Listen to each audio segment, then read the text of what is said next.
Have you ever felt like something was just off? Like the world around you was hiding something, something just beyond your understanding. That's how Jason felt the moment he stepped into the research institute for his new night shift job. He was just a 22-year-old college student struggling to make ends meet when a mysterious job offer promised high pay, minimal hours, and an easy workload. Too good to be true, right? But when you're drowning in debt and desperate for a way out, you stop asking questions. Jason was an introvert, the type of guy who kept to himself. He'd spent most of his college years buried in textbooks, worrying more about passing exams than building connections. The idea of a job that required nothing but sitting in front of security monitors at night seemed like a blessing. But the strange rules that came with it, that's where the unease started creeping in. The rules were bizarre, cryptic even. Things like, if the cameras go dark, call Mr. Scard immediately. Or, if black liquid starts filling the room, stay perfectly still. Jason laughed them off at first. After all, it was just a quirky job, right? Who wouldn't want to make some extra cash while watching security footage in an empty building? But when he stepped into the institute for his first shift, the place immediately felt wrong. It wasn't just the isolation, the eerie hum of the fluorescent lights, or the sterile cold air that clung to the halls. It was the feeling that he wasn't alone, that someone was watching him. Every corner seemed darker than the last, and every shadow seemed to shift just a little too quickly. But he pushed it aside, convincing himself it was all in his head. By the time his second shift rolled around, Jason couldn't ignore it any longer. The whispers, the strange noises from the empty hallways, the way the temperature dropped suddenly. Something in that building was alive, waiting. The rules started to make sense in ways he never wanted them to. And it wasn't just the cameras that seemed to be malfunctioning. There were things on those screens, things that weren't supposed to be there, things that couldn't be real. It wasn't long before Jason found himself trapped in a nightmare he couldn't escape. Late one night, as the clock struck midnight, the first real incident happened. He thought he was just tired, maybe imagining things. But when he saw it, something moving in the hallway, something that shouldn't have been there, he couldn't deny it anymore. Jason wasn't just guarding a building, he was guarding something else. But when the lights suddenly went out and the monitors blacked out, that's when the true horror began. Alone in the dark, Jason heard a sound he would never forget. A soft, high-pitched whistle, followed by the unmistakable sound of something dragging itself across the floor. And that was just the beginning. What was really waiting in the research institute? Jason was about to find out, but he wasn't sure if he'd survive long enough to get the answers. Would he? Or was the institute more than just a place to work, more than just a job? The rules were clear: follow them, or die. But what if following the rules meant something far darker than he ever imagined? And now, with no way to turn back, Jason would have to face whatever was lurking in the shadows. But would he make it out alive? Or would he become just another part of the Institute's twisted history? Stay tuned, because the real story is about to begin. Jason had always been the kind of person who lived in his own head. When the job offer came, he didn't hesitate. Desperation has a way of making decisions for you. The pay was more than enough to cover his rent, and the hours were perfect for someone like him. Quiet, introverted, and desperate for some sort of escape. He'd spent years avoiding the bustling social scenes of college, burying himself in his textbooks and dreams of a future where he could just make it through without drowning in student loans. The ad for the night security guard job seemed like a miracle. Immediate start, high pay, no experience necessary. At first he thought it was too good to be true. The research institute had a reputation. No one really knew what went on there, but it was always just there. A large, cold, concrete building on the outskirts of town, tucked away from prying eyes. Jason didn't question it. He needed this. Desperation has a way of making people blind to the things they should see. The first day he stepped into the institute, it felt like a dream. The walls were spotless, the floors gleaming with an almost unnatural shine. It was almost too clean, too perfect. The lobby was stark, its white walls almost blinding under the fluorescent lights. Mr. Scard had been waiting for him, his sharp, calculating eyes scanning Jason as if evaluating him for something more than just a job. That unsettling feeling had crept in when Mr. Scard handed him the set of keys, his cold grip sending a shiver down Jason's spine.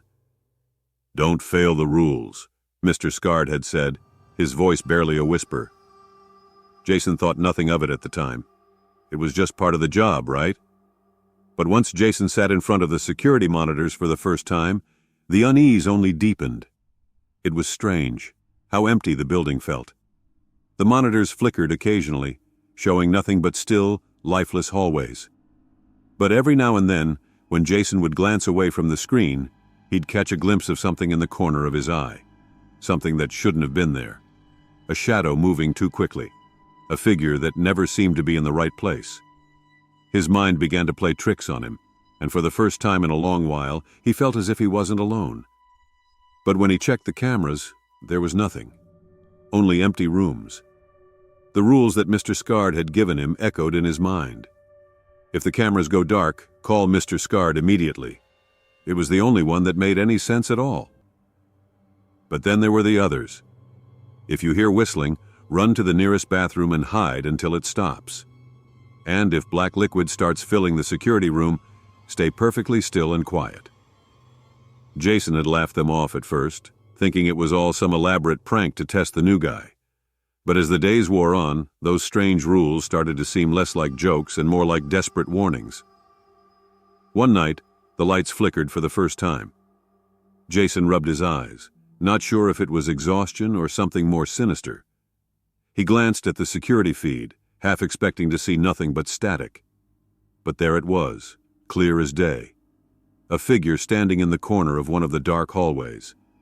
It wasn't a person, not really. It was more like a shadow, a shape that didn't belong. Jason's heart pounded in his chest as he leaned closer to the screen. The figure didn't move, didn't blink, just stood there as if it were waiting for him to notice. The silence in the room was deafening. Jason forced himself to look away, telling himself it was just a glitch, just his tired eyes playing tricks on him. But the feeling of being watched never left. It only grew stronger. He glanced over at the clock, almost midnight. That was when the whistling began. It was faint at first, a soft, eerie tune that seemed to drift from the very walls of the building. Jason froze, his blood turning cold. The whistling didn't stop. It grew louder, more insistent. His breathing became shallow, his thoughts racing. The rules, the bathroom. He had to hide. But his feet felt like lead, and as the whistling grew louder, the sound of something dragging across the floor reached his ears. The hairs on his neck stood on end. He couldn't explain it, but something was coming closer. Jason's mind screamed at him to run, but his body refused to move. It was as if the building itself was holding him in place. Jason's breath hitched in his throat as the whistling grew louder. It wasn't just the sound of someone humming. It was more like an eerie, dissonant melody, twisting through the air in a way that didn't make sense. He had read the rules over and over, but they never felt real until now. He should have run to the bathroom like the rule had said, should have hidden, should have followed the damn instructions. But he was frozen in place. The room around him seemed to close in, the walls pressing inward, as if the building itself was alive, aware of his every move. He tried to shake it off, telling himself it was just a malfunction. Maybe a pipe or a vent somewhere was making the noise. But deep down, he knew it wasn't that simple. He had seen things on the cameras, strange things that shouldn't have been there, things that couldn't be explained by faulty equipment. And now the whistling? No. This was something else entirely. The building felt different now, like it had taken on a life of its own, shifting in ways that made no logical sense. The hum of the fluorescent lights had taken on a faint buzz, vibrating through the room in a disorienting way. Jason glanced at the security monitors, half expecting the cameras to flicker out, just like the rules warned. But they were still working fine. Everything on screen was just as it should be. Empty hallways, dark corners, lifeless rooms. Yet there was something off about it all. The stillness of the place seemed unnatural, too perfect. The kind of silence that felt wrong, that made the air feel thick and oppressive. As the whistling continued, Jason felt an unsettling pressure in his chest. He stood up abruptly, his legs shaky, as if the floor beneath him was moving. He took a step toward the door, but the sound of slow, deliberate footsteps echoed from the hallway, so faint he almost thought it was in his head. The sensation of being watched was overwhelming, and his heart pounded in his ears. He couldn't help but glance at the monitors again. That's when he saw it. At first it was just a movement in the corner of one of the camera feeds, barely noticeable. But as Jason focused in, the figure came into sharper view. It wasn't human, not really. It was tall, impossibly tall, its limbs unnaturally long, stretching in odd angles. Its face was a blank, featureless mask, just smooth skin like it had never had a face at all. Jason's throat went dry, his body rooted to the spot. It was in the hallway, gliding, toward the security room. He blinked, but when his eyes refocused, the figure was gone. The camera feed was just empty. But the whistling continued, now louder than ever, rising in pitch, as if the thing on the other side of the wall was trying to get closer, trying to drown him in the sound. His mind raced. Was it the same thing he had seen on the cameras earlier? The thing in the hallway that shouldn't have been there? His skin prickled with the need to move, to do something, anything, to get away from this madness. The building seemed to be pressing in on him from all sides. The hallway outside the security room was now an impenetrable void, the lights flickering in and out like they were struggling to stay alive. Jason's breath quickened. He couldn't stay here any longer. He had to get out. But as he turned to leave, the sound of a door creaking open behind him froze him in his tracks. His heart skipped a beat. Someone, or something, had entered the room. He slowly turned around, half expecting to see Mr. Scard standing there, his face unreadable as always. But no, it wasn't Mr. Scard. It was the figure. The same tall, distorted shape he had seen on the monitors. And it wasn't alone. There was something else with it, something moving at the edges of his vision, darting in and out of the shadows, like a presence that didn't belong. Jason's eyes widened in panic as the figure took a step toward him. Its movements were unnervingly slow, deliberate, like it was savoring the moment. Without thinking, Jason bolted toward the door, his mind screaming for him to run. But when he reached the hallway, it was worse than he could have imagined. The entire building had plunged into darkness, the air thick with a heavy, suffocating tension. The whistling had stopped, replaced by the sound of shuffling feet, slow, dragging, scraping against the floor. Jason didn't look back. He couldn't. The footsteps behind him grew louder, closer. His pulse pounded in his ears as he sprinted down the corridor, the oppressive silence chasing him every step of the way. He had to find an escape, but no matter how fast he ran, the hallway seemed to stretch on forever. The doors, the windows, all of it felt like a maze, a trap closing in around him.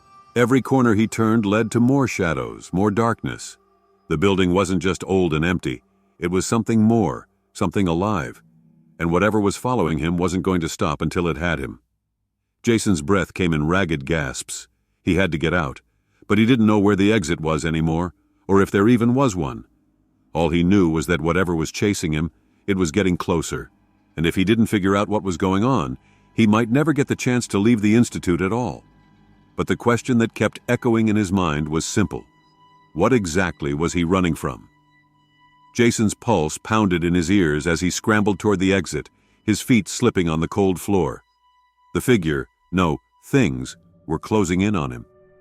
He didn't know if he was imagining it or if his body was already reacting to a primal fear, but it felt like the very walls of the research institute were shifting. The whistling was now a shrill, agonizing sound that dug into his skull, like nails scraping down glass. His legs burned, but he didn't dare stop. Every corner he rounded, every door he passed, felt like a dead end. The building was a maze, and he was lost inside it. The sound of his frantic footsteps echoed in the stillness, making him feel even more exposed.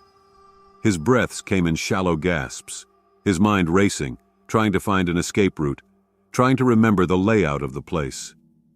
The cameras, the rules, everything he had learned over the past week felt useless now. Nothing made sense. Nothing was normal. The world was bending and breaking around him. He reached the stairwell and darted up to the third floor. He didn't know why he went that way. It wasn't part of his routine, But something told him he had to keep moving.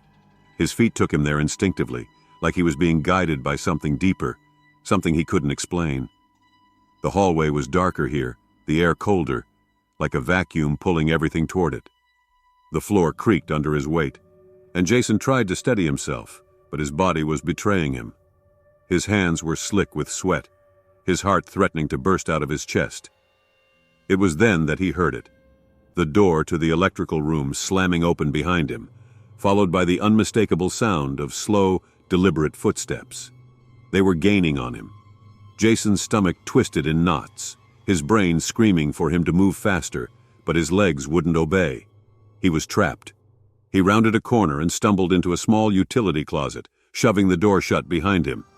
His breath was ragged, his chest heaving as he pressed his back against the cool concrete wall. The footsteps had stopped. The silence was deafening, and all he could hear was the frantic beating of his own heart. He strained his ears, listening for any sound, anything that would give him a clue as to what was happening. Then, just when he thought it might be over, the whistling started again, but this time, it was different. It wasn't coming from the hallway. It was coming from inside the room with him. His blood ran cold. He dared a glance toward the corner of the closet, where a dark shadow seemed to shift, moving unnaturally. The shape was tall and twisted, just like the one from the hallway, but this one was closer, almost within reach. Its fingers were long, unnervingly so, scraping against the walls, reaching for him, as though it knew exactly where he was. The air in the closet turned icy, and Jason could feel a coldness creeping into his bones. His chest tightened. He had to move. He couldn't just wait for whatever this was to find him. He had to find the exit. But when he turned toward the door, he realized it was too late. The hallway outside had gone black. The lights flickered and buzzed like they were on the verge of burning out. The door to the closet was now sealed, like it had never been there in the first place. Jason's breath hitched in panic. He was trapped in a building that wasn't just alive, it was hunting him. The whistling stopped. For a moment there was nothing but silence. But it wasn't the quiet he had hoped for. It was the kind of silence that felt oppressive, suffocating. His own breath sounded too loud in his ears as he strained to hear any movement. The shadow was still there, shifting slowly, waiting. Then, a voice. A low, guttural whisper came from the darkness. "You shouldn't have come here, Jason." The word sent a shock of cold terror down his spine. He had to get out. He had to find a way to survive this. But as he reached for the door handle, it was yanked open from the other side. Everything went black. Every corner he turned led to more shadows, more darkness. The building wasn't just old and empty. It was something more, something alive. And whatever was following him wasn't going to stop until it had him. Jason's breath came in ragged gasps. He had to get out, but he didn't know where the exit was anymore, or if there even was one. All he knew was that whatever was chasing him, it was getting closer, and if he didn't figure out what was going on, he might never get the chance to leave the Institute at all. But the question that kept echoing in his mind was simple. What exactly was he running from? Jason's pulse pounded in his ears as he scrambled toward the exit, his feet slipping on the cold floor. The figure, no, things, were closing in on him. He didn't know if he was imagining it or if his body was already reacting to a primal fear, but it felt like the very walls of the research institute were shifting. The whistling was now a shrill, agonizing sound that dug into his skull, like nails scraping down glass. His legs burned, but he didn't dare stop. Every corner he rounded, every door he passed, felt like a dead end. The building was a maze, and he was lost inside it. The sound of his frantic footsteps echoed in the stillness, making him feel even more exposed. His breaths came in shallow gasps, his mind racing, trying to find an escape route, trying to remember the layout of the place. The cameras, the rules, everything he had learned over the past week felt useless now. Nothing made sense. Nothing was normal. The world was bending and breaking around him. He reached the stairwell and darted up to the third floor. He didn't know why he went that way. It wasn't part of his routine, but something told him he had to keep moving. His feet took him there instinctively, like he was being guided by something deeper, something he couldn't explain. The hallway was darker here, the air colder, like a vacuum pulling everything toward it. The floor creaked under his weight, and Jason tried to steady himself, but his body was betraying him. His hands were slick with sweat, his heart threatening to burst out of his chest. It was then that he heard it, the door to the electrical room slamming open behind him, followed by the unmistakable sound of slow, deliberate footsteps. They were gaining on him. Jason's stomach twisted in knots, his brain screaming for him to move faster, but his legs wouldn't obey. He was trapped. He rounded a corner and stumbled into a small utility closet, shoving the door shut behind him. His breath was ragged, his chest heaving as he pressed his back against the cool concrete wall. The footsteps had stopped. The silence was deafening, and all he could hear was the frantic beating of his own heart. He strained his ears, listening for any sound, anything that would give him a clue as to what was happening. Then, just when he thought it might be over, the whistling started again. But this time, it was different. It wasn't coming from the hallway. It was coming from inside the room with him. His blood ran cold. He dared a glance toward the corner of the closet, where a dark shadow seemed to shift, moving unnaturally.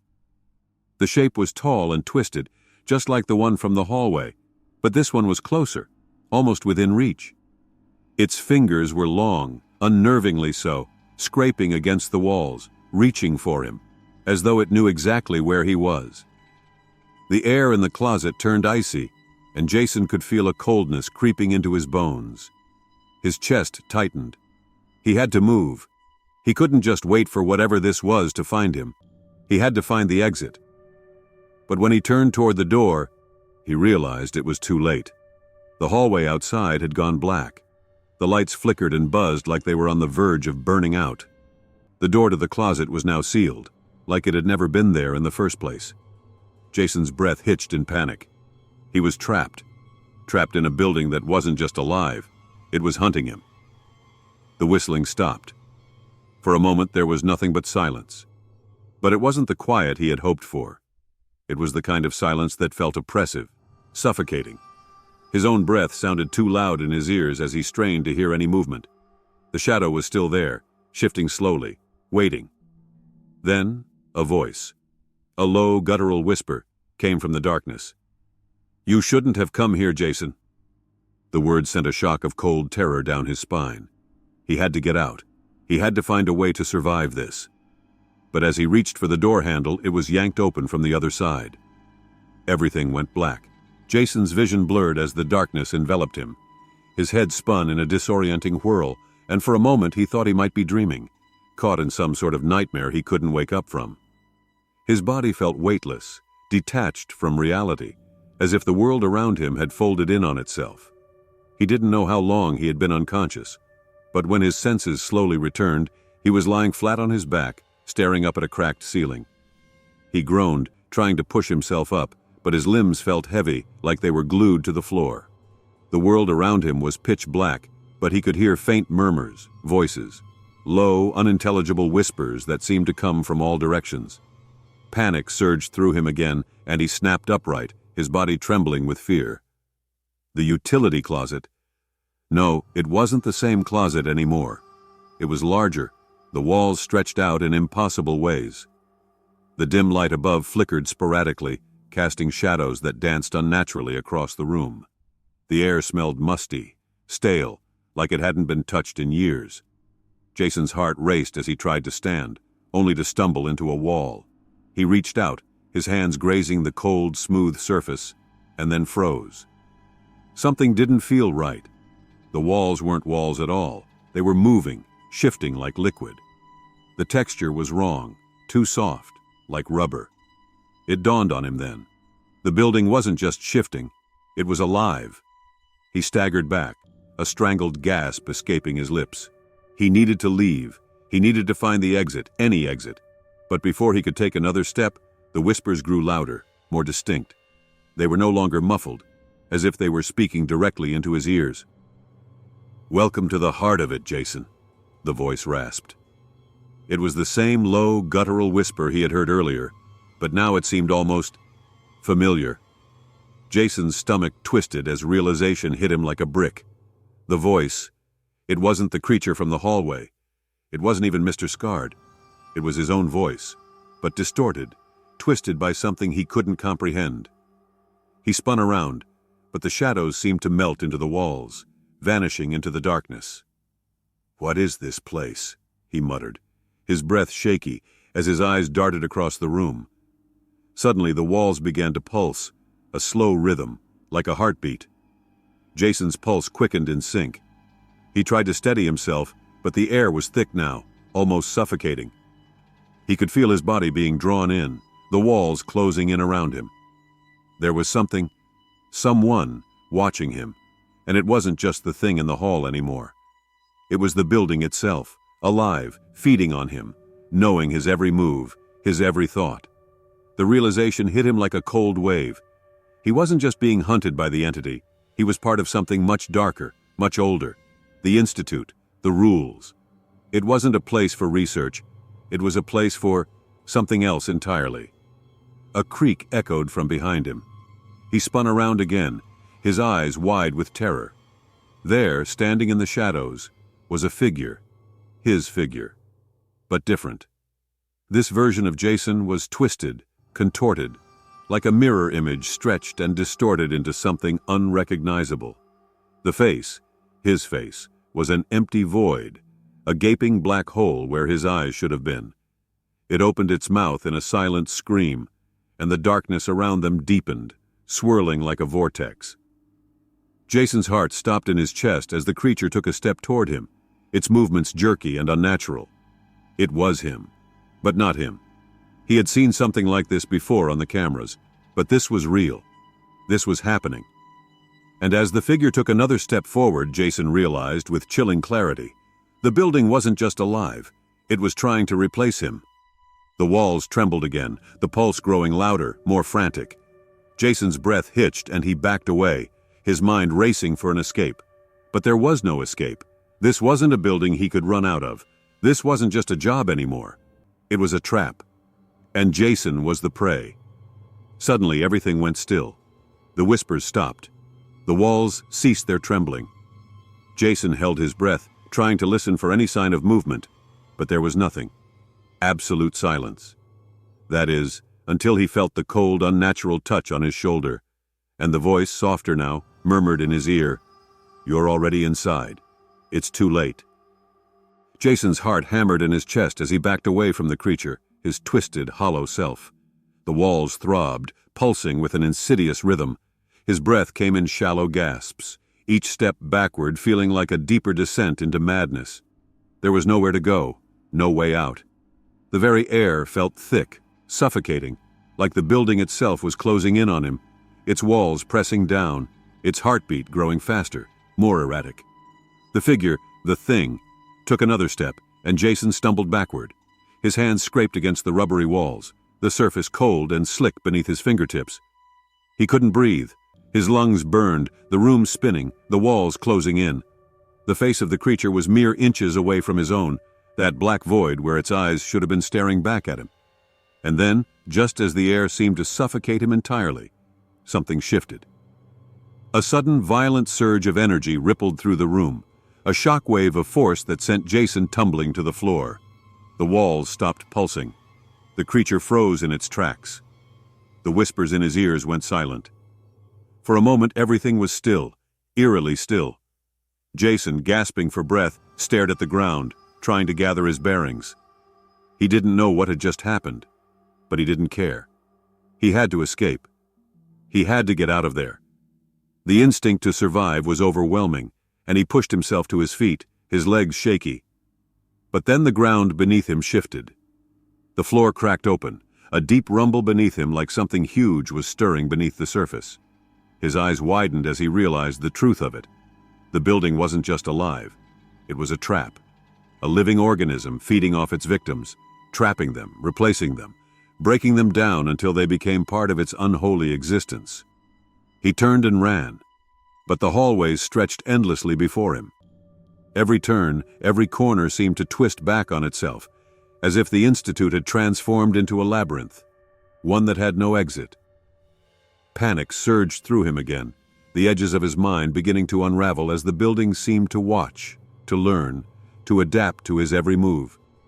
His footfalls echoed in the void, every step a reminder that he was utterly alone in this nightmare. His eyes darted between the flickering lights, the shadows that seemed to shift with every blink. He was losing time, losing himself. He had to get out. He had to make it stop. And then, just as he thought he couldn't take it any longer, the walls split open in front of him, the steel doors groaning as they slowly opened wide. He had never seen them before. The doors were massive, imposing, like something out of a nightmare. A voice, cold and mechanical, crackled over the intercom. "Exit is denied." Jason froze, his blood running cold. He recognized the voice. It was Mr. Scard's, but it was distorted, almost like an echo of a memory. A flicker of recognition sparked in his mind. But before he could process it, a sharp noise pierced the silence. The doors began to close again, the space shrinking. "Not again," Jason whispered to himself, his hand outstretched, desperately trying to stop them from shutting. But the moment his fingers grazed the steel, a surge of electricity shot through his body, forcing him back. The force of the shock sent him stumbling into the darkness. The last thing he saw before the world plunged into darkness was the glowing red sign above the door. Institution Final Stage.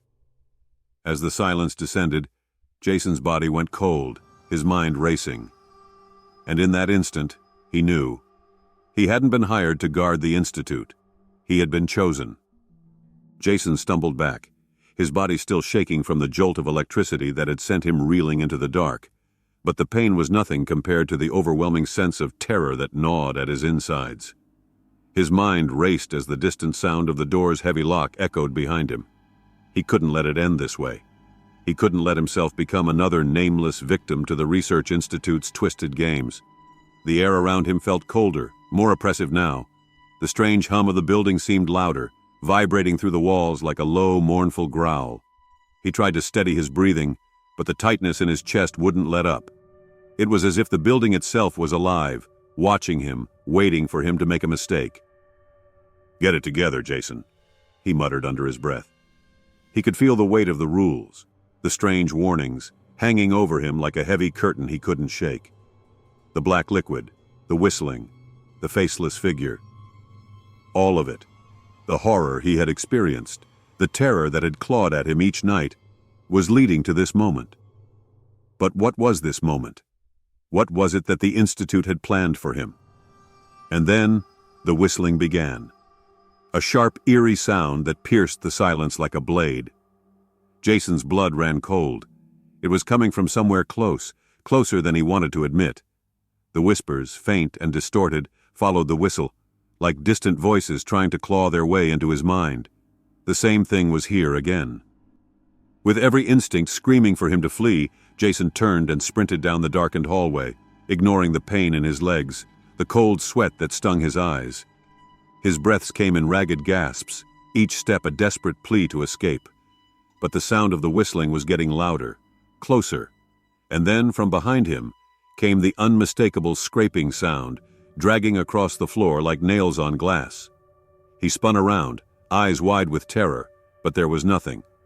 Just the long, empty corridor that stretched into infinity, stretching out from the heart of the Institute, as if it were all a vast, endless maze designed to keep him in.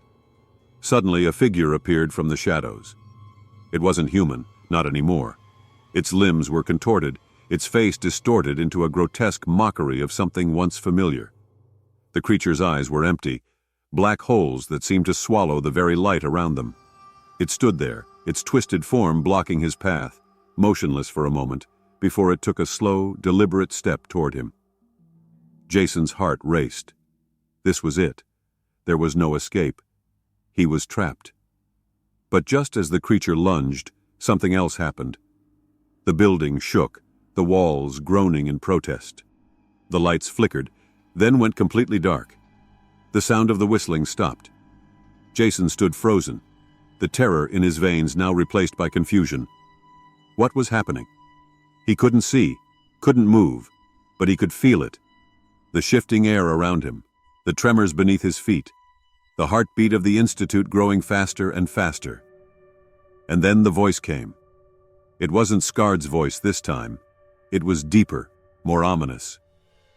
"You've done well, Jason," it said, but the words were distorted, crackling with static. "Welcome to the final stage." Jason's blood ran cold. The final stage?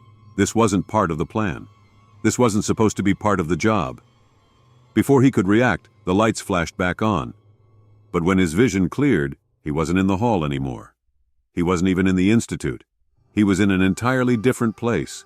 A room, stark and sterile, filled with monitors displaying data he couldn't comprehend. In the center, a massive tank pulsed with a strange, glowing fluid. And standing before him with a twisted grin on his face was Mr. Scard. But his face, it wasn't quite right. It was more than just a mask. It was as though his very face had melted into the building itself, fused with the darkness that surrounded them. "You've been part of the experiment all along, Jason," Scard said, his voice a hollow echo of something once human. "And now, you're ready." Jason's mind raced as he pieced it together. The strange behavior, the rules, the constant dread. He hadn't been hired to guard the Institute. He'd been groomed for this. The job had been a test, a way to push him to the breaking point, to see if he would survive, to see if he would become something else, something new. As the realization hit, the walls around him began to pulse, the lights flickering erratically. The tank in the center of the room began to glow brighter, the liquid swirling inside it, becoming more alive. Jason reached for his throat, his pulse quickening. Something was wrong. His vision blurred. The door to the room slammed shut, and he was locked inside. Scard smiled. "You're not going anywhere, Jason. You're a part of us now." As Jason's world tilted, the truth became clear. He hadn't just been chosen to be part of the experiment. He was the next subject, the next step in the Institute's twisted legacy. And just before the darkness overtook him, one final thought struck him like a lightning bolt. There was never a way out. Scard's twisted grin deepened, his eyes now gleaming with something far darker than Jason could comprehend. The room felt colder, the sterile monitors casting an eerie glow over the scene. Jason tried to speak, but his throat felt dry, his voice strangled by the weight of everything he had just uncovered. What was this place? Why was he here? "You see, Jason," Scard continued, stepping closer, "this building, this experiment. It was never about security or surveillance. It was about control. You were never just a guard. You were a subject." He gestured toward the glowing tank in the center of the room. The fluid inside was thick and dark, pulsing like a living thing. Jason's stomach turned. "What is that? What have you done to me?" Scard's expression darkened. "That's the culmination of our research. It's the key to everything. The isolation, the fear. It feeds the experiment. And you've been feeding it all along." Jason's mind raced. The strange noises, the black liquid, the faceless figures. It all clicked. He hadn't been watching the cameras. He had been part of an experiment, a twisted cycle to push him to the edge of sanity. "You were never meant to leave, Jason. None of us ever are," Scard continued, his voice chilling. "You're the test subject, but more than that, you're a witness, a key to what we're really trying to accomplish." Jason felt a surge of anger rise in him, mixed with a sense of betrayal so deep it was hard to process. He had been nothing more than a pawn in someone else's game, his very fear and confusion harvested for reasons he couldn't even begin to understand. "You've seen it now. You've felt the fear. Now you understand," Scard said, "and there's no going back." Jason's chest tightened as the implications of Scard's words sank in. He had been right all along. There was something deeply wrong with the Research Institute. But what was worse was that it wasn't just a bad job. It was a prison, and he had been its unwitting inmate, trapped in a cycle designed to test the limits of human endurance. Jason's instincts kicked in. This wasn't over. He wouldn't be a part of this twisted experiment any longer. Summoning every ounce of strength he had left, Jason bolted toward the nearest door, slamming through it with force. Behind him, he could hear Scard's mocking laugh, the sound growing more distant as he ran. The walls of the Institute seemed to close in, But Jason didn't stop. He couldn't. The fear, the anxiety, it had driven him this far, and it wouldn't stop now. He broke free of the building, stumbling into the night air, gasping for breath. The sounds of the Institute seemed to fade behind him, but the weight of everything he had witnessed followed him like a shadow. Was he truly free? Was anyone? Or had he just become part of something far bigger? Something that would continue to haunt him? Jason didn't know, and that uncertainty gnawed at him as he stood there, the cold night air biting into his skin. He looked back once more at the imposing silhouette of the Institute, but this time he didn't feel the pull to return. He felt something else, something stronger, the need to move on, to escape, to survive. As he walked away, the strange whistling began again, faint and distant, lingering in the silence. But Jason didn't turn back. He knew that sometimes the most terrifying thing isn't the monster we face. It's the unknown future ahead of us. The Institute might still be out there, waiting for someone else, but for now, Jason was free, and that was enough.